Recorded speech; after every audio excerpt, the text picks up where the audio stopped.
Hello అండి, నమస్తే. Welcome back to my channel Meenu's kitchen and tips. మనము రెగ్యులర్గా ఇడ్లీ పాత్రలో స్టవ్ పైన చేస్తూ ఉంటాం కదా. కానీ మనం ఇడ్లీలని ఇలా రైస్ కుక్కర్లో కూడా ప్రిపేర్ చేసేసుకోవచ్చు. ఎప్పుడైనా మన స్టవ్లు ఖాళీగా ఉండకుండా బిజీగా ఉన్నప్పుడు ఇలా రైస్ కుక్కర్లో నార్మల్గా స్టవ్ పైన ఎలా అయితే ఇడ్లీ పాత్రలో ఆవిరికి పెడతామో అదేవిధంగా ఆ ప్లేట్స్తోనే మనము రైస్ కుక్కర్లో కూడా ఇడ్లీలని ప్రిపేర్ చేసేసుకోవచ్చు. పర్ఫెక్ట్గా అవుతాయి. ఈ టిప్ బ్యాచిలర్స్కి కూడా బాగా యూజ్ అవుతుంది. అంటే వాళ్ళ దగ్గర ఇడ్లీ పాత్ర ఉండకపోవచ్చు, కానీ ఇప్పుడు ఇడ్లీ బ్యాటర్ బయట దొరుకుతుంది కదా. సో ఒక రైస్ కుక్కర్ అయితే అందరి దగ్గర అవైలబుల్గా ఉంటుంది. మనం ఒక 2 ఇడ్లీలు చిన్న చిన్న ప్లేట్స్లో కూడా వేసేసుకొని రైస్ కుక్కర్లో ఆవిరికి పెట్టేసుకోవచ్చు. మన దగ్గర ఉన్న ఇడ్లీ కారం కానీ ఏదైనా పొడితో కానీ సర్వ్ చేసేసుకోవచ్చు.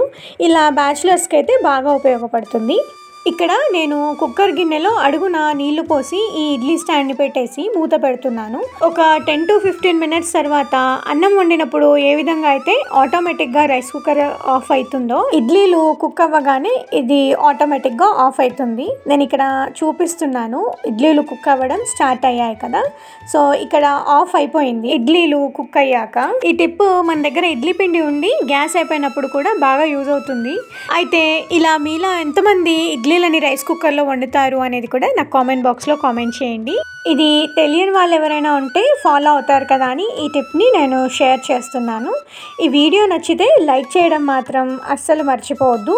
మరిన్ని మంచి వీడియోస్ కోసం please like, share and subscribe to my channel Meenu's kitchen and tips. Thanks for watching.